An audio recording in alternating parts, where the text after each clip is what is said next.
everybody for a moment about all of this talk. I want to talk with everybody for a moment about all this talk about the Portland, Oregon real estate market crashing because of the coronavirus. Anything can happen. None of us have a crystal ball, but there's a couple of things I want to share with you. I'd like you to think about as you're looking over what's going on in Portland and what has been going on in Portland for the last roughly 50 years.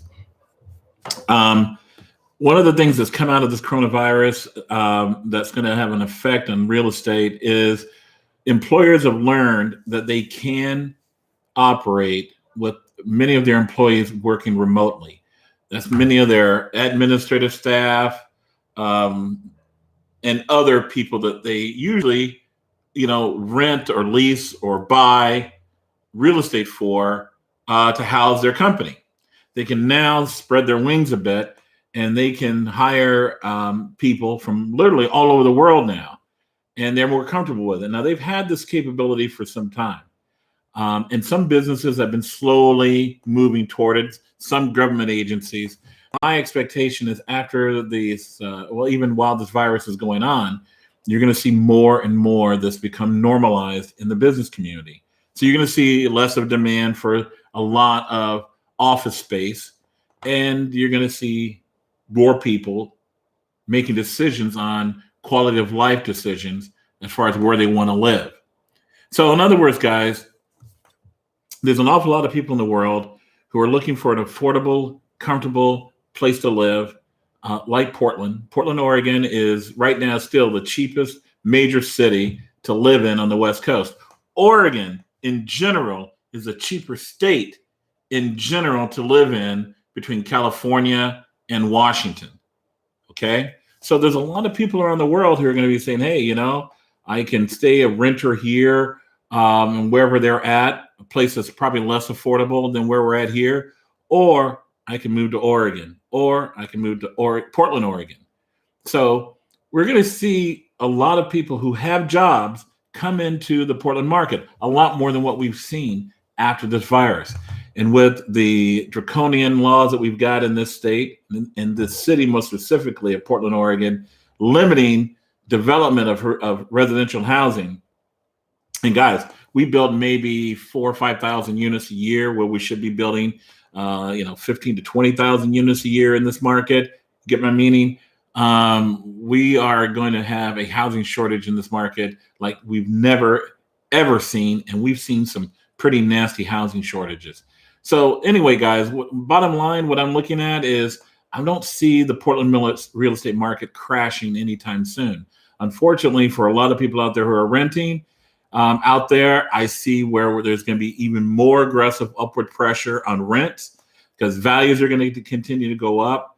We're going to see more landlords of single family housing sell their properties because, hey, even though they can get good rents for them, there's good equity growth, and that equity growth they're going to take and use it in buying multifamilies either in the Portland market or other markets around the state.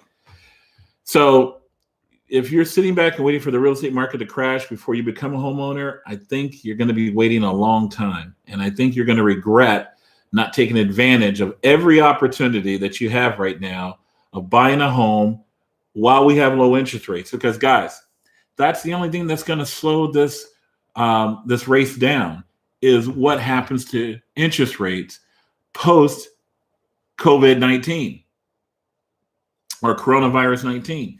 It's going to be very interesting to see what interest rates do, because if interest rates stay low, still giving people who've got that are well employed, who've got the ability to decide where they want to live anywhere in this country and still have their job. Yeah. If the interest rates are low, you're going to see nothing but upward pressure over here. But if interest rates rise, let's say they get close to 5%. Well, a lot of the things I'm sharing with you probably won't happen or won't happen as much.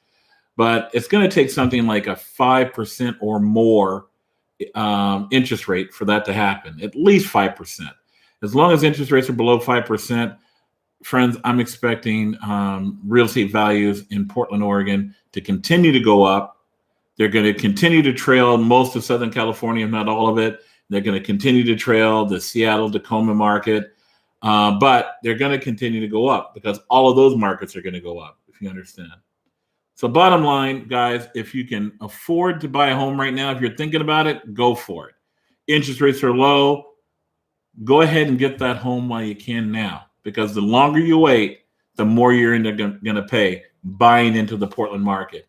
And those of you out there who see this video who are thinking about moving to Portland, but you're a couple years away, if you can at all, invest in real estate now. Buy a home in Portland, Oregon now, or buy multifamily like a duplex, threeplex, or fourplex. You can live in one unit when you come here and visit, and you can Airbnb the other units, to help pay for it, or rent out the other units. And then when you move here to Portland, you can sell that property and buy something else for you to live in long term. That's a good strategy to get into the Portland market with what we're expecting when it comes to the growth that we're expecting out here. At least I'm expecting out here when it comes to real estate equity growth. It's a population thing, friends. The reason why our values are going up isn't just because we're a beautiful city and fun to live here. Our values are going up because so many people are moving here. We've got lots of people moving to Portland, Oregon. We got lots of people planning on moving to Portland, Oregon. And the more people that move to Portland, Oregon, the more upward pressure there's going to be on real estate values, the more upward pressure there's going to be on, rentals, rental values. So anyway, if you guys have any questions, post them in the comment section. Let me know what you think. And in the meantime, I hope you guys are having a wonderful time during this lockdown, the best that you can. Hopefully it'll be over with here for us pretty soon, and we'll be able to go back to somewhat of our normal lives. I'm sure there's going to be some changes we're going to have to adjust to, but anything's better than just being stuck at home all the time, huh? Anyway, guys, you have a good day.